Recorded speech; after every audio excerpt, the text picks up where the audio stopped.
हाँ बच्चों, आपका जो सेकंड पेपर एजुकेशन का जो सेकंड पेपर है, हिस्ट्री ऑफ इंडियन एजुकेशन, और आगे लिखा है प्री इंडिपेंडेंस, यानी आज़ादी के पूर्व तक का जितना भी इतिहास है वो आपके शिक्षा का इतिहास है, वो आपके सिलेबस में है। और यानी प्राचीन काल से लेकर स्वतंत्रता प्राप्ति से पहले तक का जो शिक्षा का इतिहास है वो सारा आपके सिलेबस में है।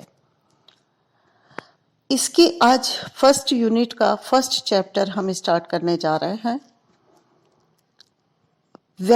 एजुकेशन इन वैदिक पीरियड, यानी वैदिक काल में शिक्षा। इस फर्स्ट चैप्टर में हम वैदिक काल में शिक्षा का अर्थ और उद्देश्य की चर्चा करेंगे। सबसे पहले शिक्षा का अर्थ। वैदिक काल में शिक्षा का क्या अर्थ लगाया जाता था? वैदिक काल में शिक्षा शब्द का प्रयोग व्यापक तथा संकुचित दोनों रूपों में किया गया है। हाँ, पहले हम इसको देख लें कि शिक्षा शब्द का प्रयोग किस शब्द के रूप में किया जाता था। शिक्षा को विद्या, ज्ञान, बोध अथवा विनय, शिक्षा के लिए इन शब्दों का भी प्रयोग किया जाता था। विद्या, ज्ञान, बोध तथा विनय। अब हम बात करेंगे कि शिक्षा शब्द या विद्या या ज्ञान शब्द का प्रयोग व्यापक और सीमित दोनों अर्थों में किया जाता था। जैसा कि डॉक्टर ए एस अल्टेकर ने लिखा है, व्यापक अर्थ में शिक्षा का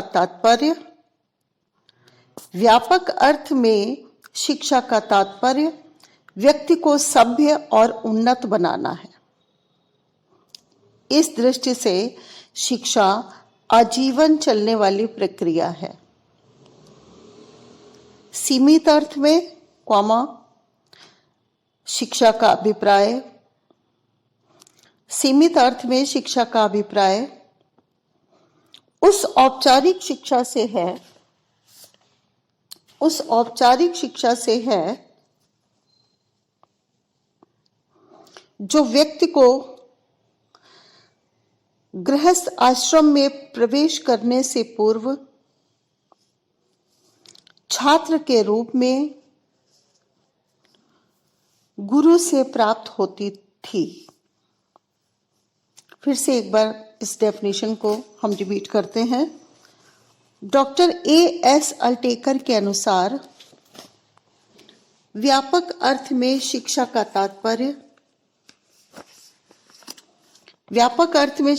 तात्पर्य है व्यक्ति को सभ्य और उन्नत बनाना। इस दृष्टि से शिक्षा आजीवन चलने वाली प्रक्रिया है। Full stop. सीमित अर्थ में शिक्षा का अभिप्राय उस औपचारिक शिक्षा से है जो व्यक्ति को गृहस्थ आश्रम में प्रवेश करने से पूर्व छात्र के रूप में गुरु से प्राप्त होती थी। अब इसमें हालांकि पूरी तरह से क्लियर हो जाता है कि शिक्षा का व्यापक अर्थ क्या लिया जाता था और संकुचित अर्थ में शिक्षा को क्या समझा जाता था। अब देखिए, जब जीवन, पहले हम और इसको अच्छे से विस्तार करके समझाने का प्रयास करेंगे कि शिक्षा जीवन पर्यंत चलने वाली प्रक्रिया थी। तो इस दृष्टिकोण से अगर देखा जाए तो शिक्षा प्राप्त करने की जो अवधि की सीमा निश्चित नहीं थी, वो व्यक्ति के जीवन से पूरी तरह से संबंधित थी।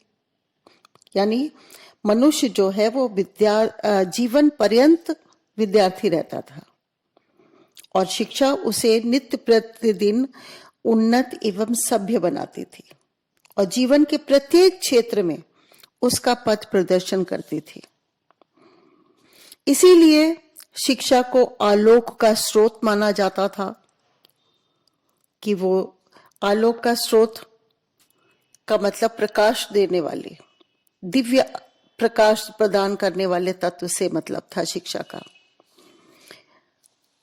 और एक तरह से शिक्षा मनुष्य शिक्षा ज्ञान देती है, और ज्ञान मनुष्य के तीसरे नेत्र के समान माना जाता था। यानी उसको अंतर्दृष्टि प्राप्त होती थी शिक्षा प्राप्त करके। और नेत्र का मतलब है केवल इन जो हमारे पास नेत्र है, इन नेत्रों से तो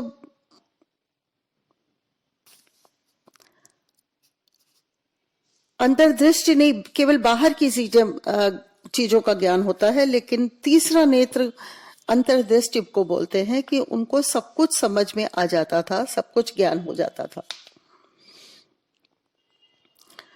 और फिर जिसके पास ज्ञान की ज्योति नहीं है वो नेत्र, अर्थात इसको हम इस तरह से भी समझ सकते हैं कि जिसके पास ज्ञान की ज्योति नहीं होती या ज्ञान की ज्योति नहीं होती थी, तो एक तरह से उसको नेत्र विहीन के जैसा ही माना जाता था।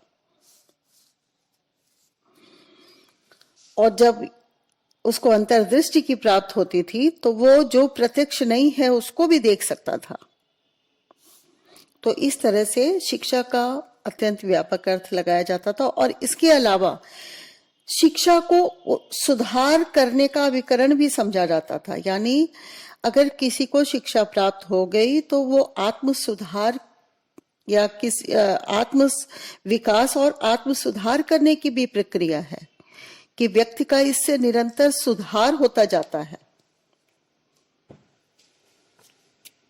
ठीक है, तो व्यापक अर्थ में शिक्षा का ये अर्थ लगाया जाता है। और संकुचित अर्थ में उस शिक्षा से तात्पर्य है जो बालक अपने प्रारंभिक जीवन के कुछ वर्षों के बाद, कुछ वर्षों तक, मतलब जब वो गुरु कुल में प्रवेश करता है, गुरुकुल में रहता है, ब्रह्मचर्य जीवन व्यतीत करता है और अपने गुरु से उन्हीं के आश्रम में रहकर, उन्हीं के परिवार के साथ रहकर गुरु से ज्ञान प्राप्त करता है। तो इस तरह से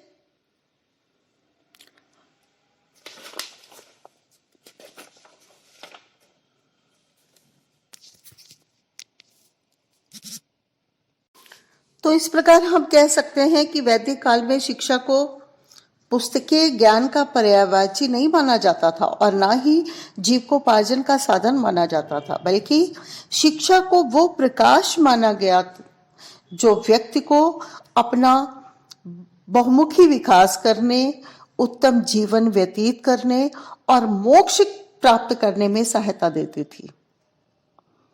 यानी हम कह सकते हैं कि शिक्षा को जीवन के विभिन्न क्षेत्रों में व्यक्ति को पथ प्रदर्शित करने वाला प्रकाश माना गया था। जैसा कि डॉक्टर ए.एस. अल्टेकर ने लिखा है कि वैदिक युग में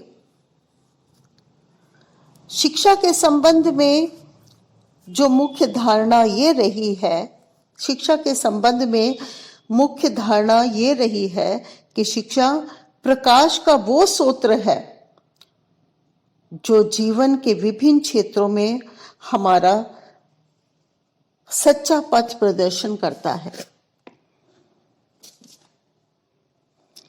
तो इस तरह से हम कह सकते हैं कि वैदिक कालीन शिक्षा का तात्पर्य उस प्रक्रिया या उस अंतर्ज्योति तथा शक्ति से है जो विद्यार्थियों के सर्वांगीण विकास या व्यक्तित्व के विभिन्न पहलुओं जैसे शारीरिक, मानसिक, आध्यात्मिक पहलुओं का संतुलित विकास करती थी।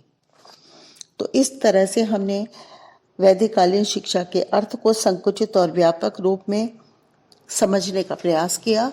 अब हम शिक्षा के उद्देश्यों की बात करेंगे कि वैदिक कालीन शिक्षा के क्या उद्देश्य थे। हाँ, जिसमें मुख्य रूप से पहला उद्देश्य है ज्ञान एवं अनुभव पर बल। ज्ञान और अनुभव पर बल दिया जाता था, यानी उसको ज्ञान प्राप्त, छात्र को ज्ञान प्राप्त हो, मात्र केवल अंक, प्रमाण पत्र या उपाधि पत्र मिल जाने से ही काम नहीं चलेगा, बल्कि उसको ज्ञान प्राप्त होना चाहिए।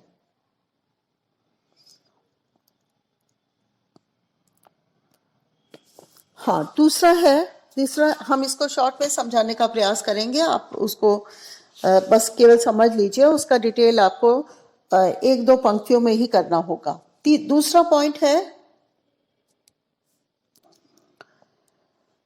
चित्त वृत्तियों का निरोध, यानी चित्त की वृत्तियों को रोकना। चित्त यानी मन को रोकना, बाहर की ओर भटकने से, गलत चीजों की ओर जाने से उसको रोकना, यानी मन पर नियंत्रण करना। चित्त की वृत्तियों को रोकना, मन पर नियंत्रण करना। चूंकि वैदिककालीन शिक्षा में आत्मा के उत्थान की पर बल दिया जाता था, जप तप योग पर विशेष बल दिया जाता था, और इसके लिए मन पर नियंत्रण करना बहुत आवश्यक था। तो इस तरह से मन इधर उधर ना भटककर बल्कि अपने उद्देश्य बल्कि अपने लक्ष्य की ओर, उनकी मोक्ष प्राप्ति में, जो कि उनके जीवन का परम लक्ष्य था, उसको नियंत्रित किया जाए, ताकि किसी भी तरह से ज्ञान बाधा उत्पन्न ना हो पाए। नेक्स्ट उद्देश्य है ईश्वर भक्ति या धार्मिकता का समावेश। शिक्षा का मुख्य उद्देश्य था छात्रों में ईश्वर के प्रति भक्ति उत्पन्न की जाए और उनमें धार्मिक भावनाओं का समावेश किया जाए, क्योंकि उस समय शिक्षा का लक्ष्य या शिक्षा का जो पर्याय था वो था साविद्या या विमुक्ति, यानी व्यक्ति को मुक्ति तभी संभव हो सकती है जब वो ज्ञान प्राप्त करे, यानी ज्ञान प्राप्त करके उसको मोक्ष की प्राप्ति हो सकती है। इसलिए धार्मिकता का ईश्वर भक्ति और धार्मिकता का समावेश मुख्य उद्देश्य था। चौथा पॉइंट है चरित्र का निर्माण। उस समय व्यक्ति के चरित्र को बहुत इंपॉर्टेंस दी जाती थी। मनुस्मृति में भी लिखा गया है कि केवल गायत्री मंत्र का ज्ञान रखने वाला चरित्रवान ब्राह्मण जो है, केवल गायत्री मंत्र लेकिन वो अगर जो ब्राह्मण है वो चरित्रवान है और उसे मात्र गायत्री मंत्र का ज्ञान है, वो ज्यादा श्रेष्ठ है जब उसकी तुलना में जो कि संपूर्ण वेदों का ज्ञाता है परंतु वो चरित्रहीन है। तो ज्ञान भले ही कम हो लेकिन चरित्र श्रेष्ठ होना चाहिए। तो मनुस्मृति में लिखा है कि केवल गायत्री मंत्र का ज्ञान रखने वाला चरित्रवान ब्राह्मण संपूर्ण वेदों के ज्ञाता पर चरित्रहीन विद्वान से कहीं अधिक श्रेष्ठ है। चौथा पॉइंट हो गया। पांचवा लिखिए व्यक्तित्व का विकास। अब व्यक्तित्व का संपूर्ण विकास, व्यक्तित्व में शारीरिक, मानसिक, चारित्रिक, आध्यात्मिक सभी पक्ष आ जाते हैं। अब इस उद्देश्य की पूर्ति के लिए छात्रों में तमाम गुणों का विकास करना होगा जिससे उनका व्यक्तित्व का विकास है। जैसे छात्रों में आत्मसम्मान, आत्मविश्वास, आत्मसंयम, न्याय, विवेक, आत्मनिग्रह, निग्रह का मतलब है अपने को कंट्रोल में करना, आदि का विकास करने का प्रयास किया जाए। और शारीरिक विकास के लिए प्राणायाम, सूर्य नमस्कार, योग आदि की व्यवस्था थी। तो इस तरह से प्रयास किया जाता था कि बालक के संपूर्ण व्यक्तित्व का विकास हो सके। नेक्स्ट पॉइंट है नागरिक एवं सामाजिक कर्तव्य पालन की भावना का समावेश। व्यक्ति को स्वयं केवल अपना ही केवल मोक्ष प्राप्ति में ही नहीं लगे रहना है, केवल जप तप करने में ही नहीं लगे रहना है, बल्कि जिस समाज का में वो रहता है उस समाज का भी कल्याण करना है, उस समाज के प्रति भी उसके कुछ कर्तव्य हैं, उस देश के प्रति भी कुछ कर्तव्य है। तो इस तरह से नागरिक और सामाजिक कर्तव्यों का भी पालन करना है। उस छात्र से ये भी आशा की जाती थी कि वो अपने सामाजिक कर्तव्यों का भी पालन करे। गृहस्थ जीवन, आगे चलकर गृहस्थ जीवन व्यतीत करते समय जो जिम्मेदारियां उसके ऊपर पड़े, वो सभी जिम्मेदारियों का अच्छी तरह से निर्वाह करे। दीन दुखियों की सहायता करे, अतिथियों का सत्कार करे, लोगों को वैदिक साहित्य की निःशुल्क शिक्षा दे। तो इस तरह से उसमें नागरिक एवं सामाजिक कर्तव्य पालन की भावना का भी समावेश करना उस समय की शिक्षा का उद्देश्य था। नेक्स्ट है सामाजिक कुशलता की उन्नति। केवल शिक्षा सामाजिक विकास ही नहीं करे, बल्कि सामाजिक कुशलता में भी छात्र की उन्नति करती थी, ताकि वो सरलता से अपनी जीविका का उपार्जन कर सके, अपने सुख में अभिवृद्धि कर सके। इसके लिए उनको अपनी रुचि के किसी उद्योग या व्यवसाय की शिक्षा भी दी जाती थी। नेक्स्ट है राष्ट्रीय संस्कृति का संरक्षण व प्रसार। अब ये भी आगे चलकर ये जिम्मेदारी भी उसको निभानी है, क्योंकि अपने राष्ट्र की जो संस्कृति है और सभ्यता है,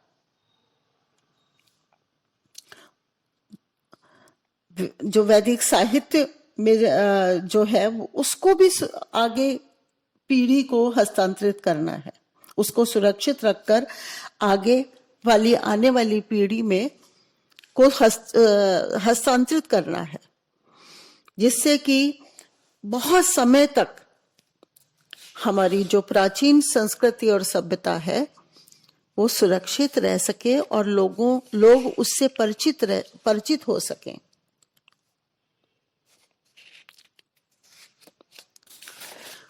तो इस तरह से हाँ, नेक्स्ट उद्देश्य लिख सकते हैं आप, जीविकोपार्जन का उद्देश्य। वेदों का अध्ययन अध्यापन। अब देखिए, उस समय वैदिक काल में 4 वर्ण बन गए थे, समाज को 4 वर्गों में बांटा गया था। वर्ण व्यवस्था थी उस समय। तो ब्राह्मणों का कार्य था वेदों का अध्ययन अध्यापन करना, क्षत्रियों का कार्य सुरक्षा और शासन से संबंधित कार्य थे, वैश्यों का कार्य कृषि और व्यापार, और शूद्रों का कार्य सेवा करना था। तो ये जो कार्य थे उनकी जीविका से ही संबंधित थे, उनसे उनको धन की प्राप्ति होती थी, जिससे वो अपना और अपने परिवार का भरण पोषण कर पाते थे। तो इस तरह से जीविकोपार्जन का उद्देश्य भी प्रमुख था वैदिक काल में।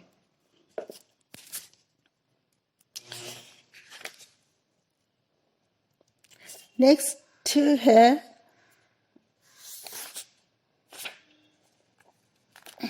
ज्ञान। अच्छा सॉरी, ये तो हो चुका है, ज्ञान एवं अनुभव पर बल।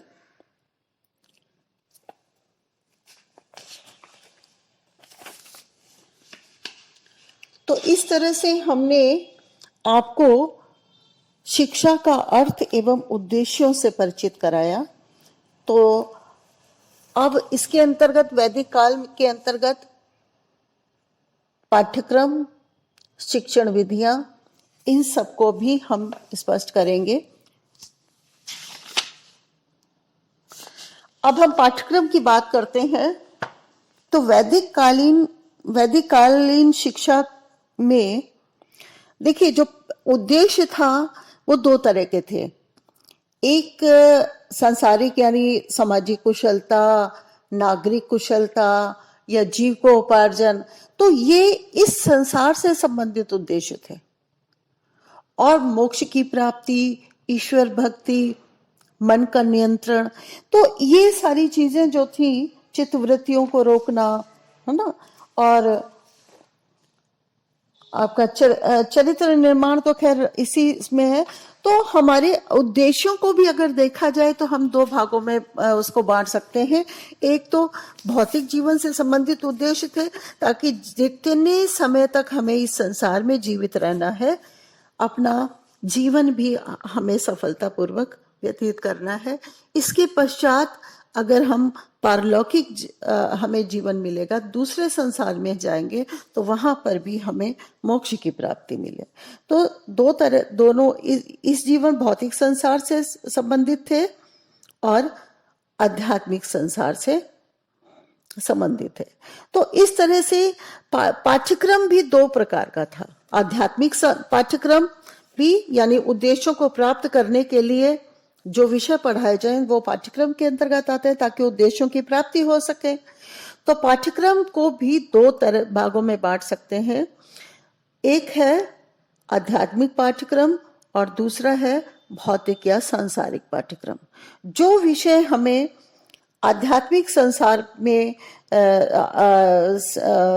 आध्यात्मिक संसार में सफल कराएंगे, यानी हम मोक्ष की प्राप्ति इत्यादि कर सकते हैं, तो वो हमें उस तरह के भी विषय पढ़ने हैं। और जो हमें संसार में सफलतापूर्वक जीवन व्यतीत करने में सहायक हो, तो उन विषयों को भी हमें पढ़ना। तो हम आपको उन दोनों विषयों के बारे में बताएंगे कि वो कौन कौन से विषय हैं जो आध्यात्मिक पाठ्यक्रम के अंतर्गत आते हैं। तो आध्यात्मिक विद्या दो विद्या मानी गई है। एक पराविद्या, उस समय दो इसके पराविद्या और अपराविद्या के नाम से जाने जाते थे। तो पराविद्या कौन सी है और अपराविद्या? परा यानी आध्यात्मिक पाठ्यक्रम, पराविद्या, इस विद्या के अंतर्गत हमें उस समय छात्रों को चारों वेदों का अध्ययन करना पड़ता था। आप जानते हैं चार वेदों के क्या नाम है? ऋग्वेद, यजुर्वेद, सामवेद और अथर्ववेद। इसके अलावा चार वेद हो गए, फिर वेदों के जो अंग हैं उनका अध्ययन, उपनिषद, पुराण, नीति शास्त्र इत्यादि विषयों का अध्ययन कराया जाता था पराविद्या के अंतर्गत। अब इसी तरह से अपराविद्या के अंतर्गत उनको क्या पढ़ा? जो इस संसार में काम आते हैं, जो विषय जिनका ज्ञान प्राप्त करके व्यक्ति भौतिक संसार में सफल होता है या उन्नति करता है। इसमें विषय है इतिहास, औषधि शास्त्र, अर्थशास्त्र, ज्योतिष शास्त्र, भौतिक शास्त्र, प्राणी शास्त्र, रसायन शास्त्र यानी विज्ञान के सभी विषय, भूगर्भ शास्त्र, तर्कशास्त्र, धनुर्विद्या, शल्य विद्या, सर्प विद्या इत्यादि। ये सारे विषय भौतिक संसार या भौतिक संसार से संबंधित हैं, भौतिक ज्ञान से संबंधित हैं। तो इस तरह से दो प्रकार के पाठ्यक्रम की व्यवस्था थी।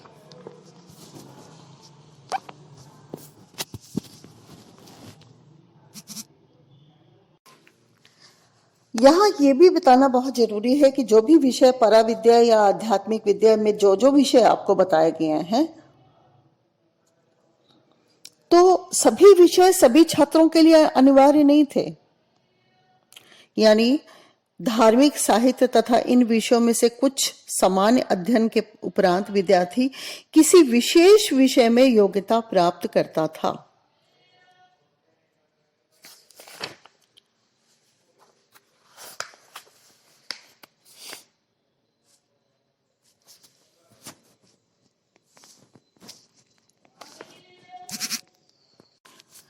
अब हम नेक्स्ट पॉइंट की बात करेंगे, शिक्षण विधि।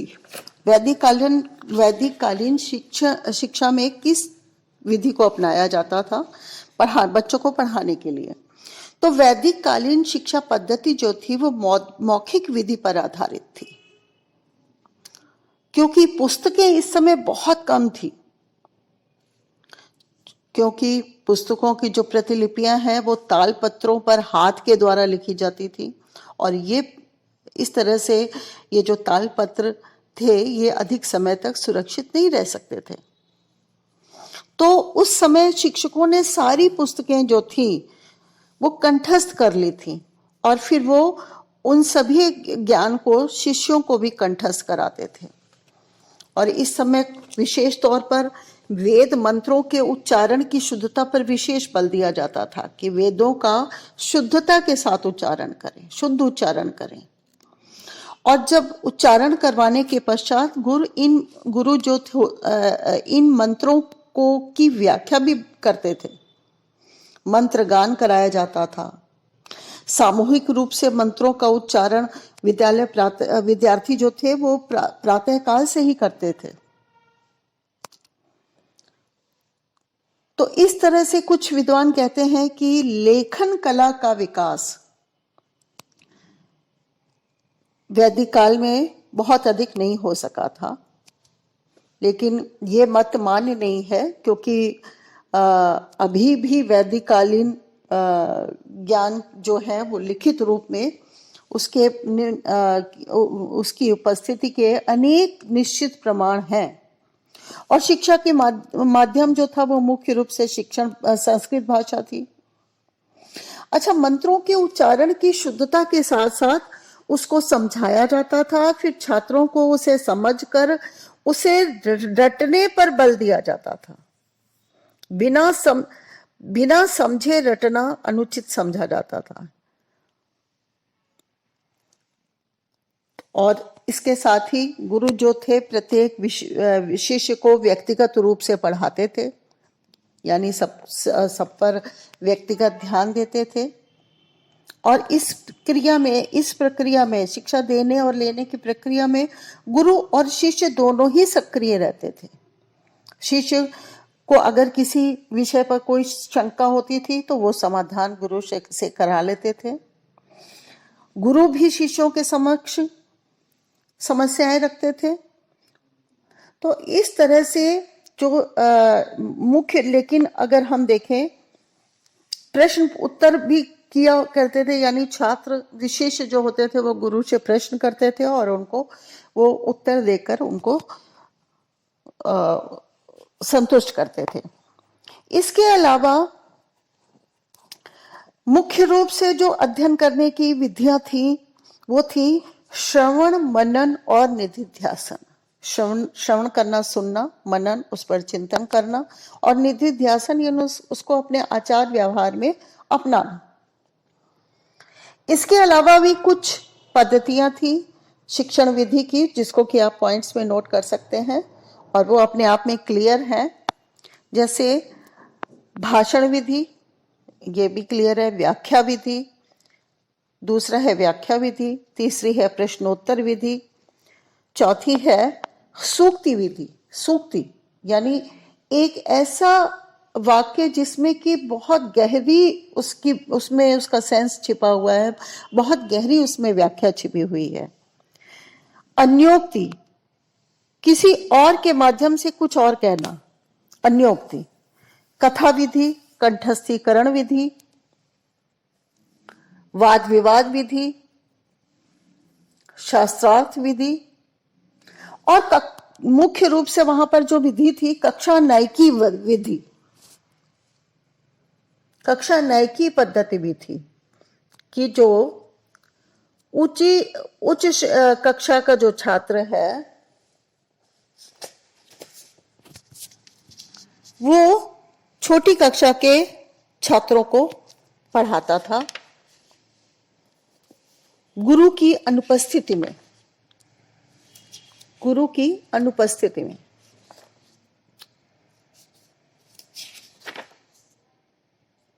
इसको हम इस तरह से भी समझा सकते हैं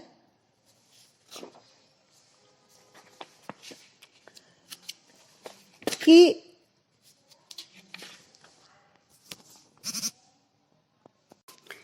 कक्षा न्यायिकी में पद्धति में क्या होता था कि चाहे उसी कक्षा का बुद्धिमान छात्र हो या उच्च कक्षा का छात्र बुद्धिमान छात्र हो, उसको नायक बना दिया जाता था, यानी मॉनिटर बना दिया जाता था, जो कि गुरु की अनुपस्थिति में शिक्षण कार्य करता था, यानी गुरु के शिक्षण कार्य में सहायता देता था। एक तरह से अगर वो किसी कारण से गुरु अनुपस्थित हो जाते थे तो वो शिक्षण कार्य चलाता रहता था।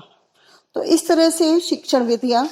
तो बच्चों, आज हमने वैदिक कालीन शिक्षा के अंतर्गत meaning, AIIMS, curriculum and teaching method, इतने पॉइंट्स पर चर्चा की है।